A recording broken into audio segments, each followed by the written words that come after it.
Uimara wa jengo lolote lile ambalo unaliona, uimara wake haupo katika kile kinachoonekana kwa juu. Uimara wa jengo lolote lile upo katika misingi. Na mti wowote ambao una uwezo wa kuinuka na kwenda juu sana, uimara wake upo katika mizizi. Unaweza kujifunza kwa mti mmoja unaitwa muharadali. Biblia imejaribu kuzungumzia sana kwenye Biblia. Ni mti ambao unaweza ukaoteshwa na miti mingine. Ni mti ambao unaweza ukaoteshwa na miti mingine kwa wakati mmoja.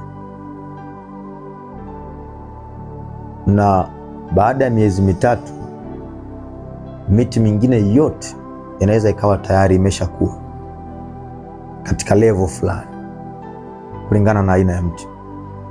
Lakini kuna uwezekano wa mti wa muharadali usiuone ukiwa umetokeza kwenye ardhi kwa wepesi. Kwa nini? Kwa sababu muharadali kabla hujatoka kwenye ardhi, utahakikisha kwamba mizizi yake imeenda chini sana kutafuta maji, chakula na madini. Kwa miti mingine wakati inakuwa kwa haraka, muharadali unajipata muda wa kupeleka mizizi chini. Maisha tulionayo katika neema hii ya wokovu yanahitaji mizizi. Inahitajika jitihada binafsi ya kuhakikisha kwamba unashiriki katika zoezi la kupeleka mizizi chini wakati unaendelea na maisha ya neema. Anyway, upepo unapovuma hauangalii uimara wa jengo. Upepo unapovuma hauangalii uimara wa mti. Biblia inasema katika kitabu cha Yohana sura ya 3 mstari wa 8 kwamba upepo huvuma upendako na sauti yake unaisikia, lakini huwezi jua unatoka wapi au unaelekea wapi, ila utausikia umevuma. Upepo unapovuma hautoi taarifa kwenye jengo kwamba nitakupuliza wewe ili uanguke au la. Hautoi taarifa kwenye mti. Lakini upepo unavuma kwa kadiri ambavyo wenyewe unaona kuwa ni sawa. Katika maisha ambayo tunakuwa kila siku katika neema ya wokovu na kumjua Mungu, kuna vitu ambavyo huwa haviepukiki. Kuna nyakati za mapito, kuna nyakati za majaribu, kuna nyakati za utumishi kupitishwa kwenye moto, kuna wakati wa kila eneo la maisha ya mtu kupitishwa kwenye moto. Wakati fulani, wakati Yesu anaelekea katika mji wa Yerusalemu, alipouona mji wa Yerusalemu, Biblia inasema akaulilia akihuzunika kwa sababu haukujua wakati wa kujiliwa kwake.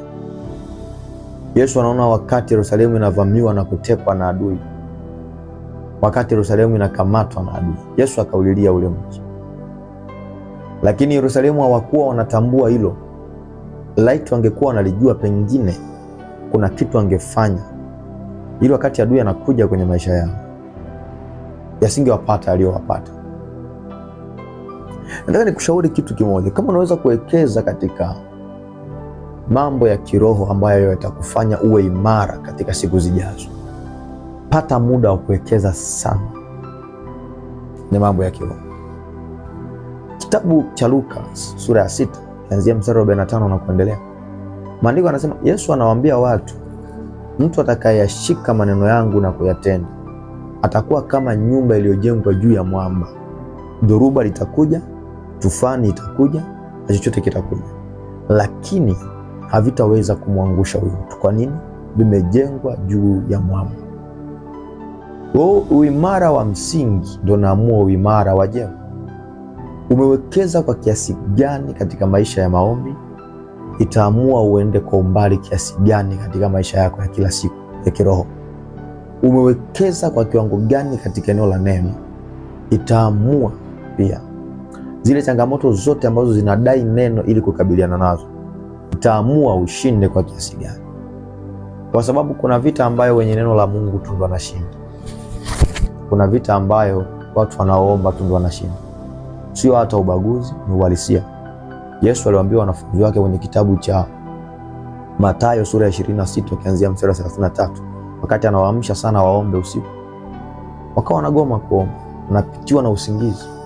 Lakini Yesu anawaambia, ombeni msije mkaingia majaribuni, kwa sababu roho iradhi lakini mwili ni mdhaifu. Akionyesha kwamba kuna vitu ambavyo mwili unakuwa mzito kuvifanya, lakini roho ikiwa inadai ni muhimu kuvifanya. So ni muhimu kupata muda wa kuweka misingi katika maisha yako ya kiroho. Kitabu cha Zaburi sura ya 11 mstari wa 3, maandiko yanasema misingi ikiharibika mwenye haki atafanya nini? Kwa wakati wa kutengeneza msingi, usiogope kupoteza muda. Hakuna kupoteza muda katika kujenga msingi.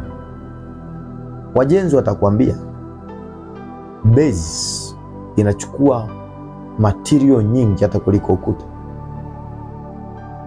Kwa wale wanataka kuinua gorofa hapo chini, lazima walaze nondo, lazima wamwage zege, lazima wamwage simenti za kutosha. So ni kushauri kama mpendo, hakikisha unawekeza muda kujenga misingi.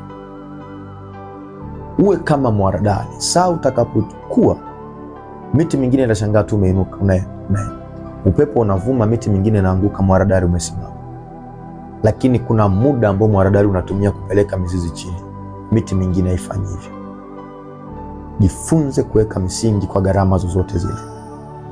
Itakupa uimara katika maisha yako ya kiroho na ya kimwili pia.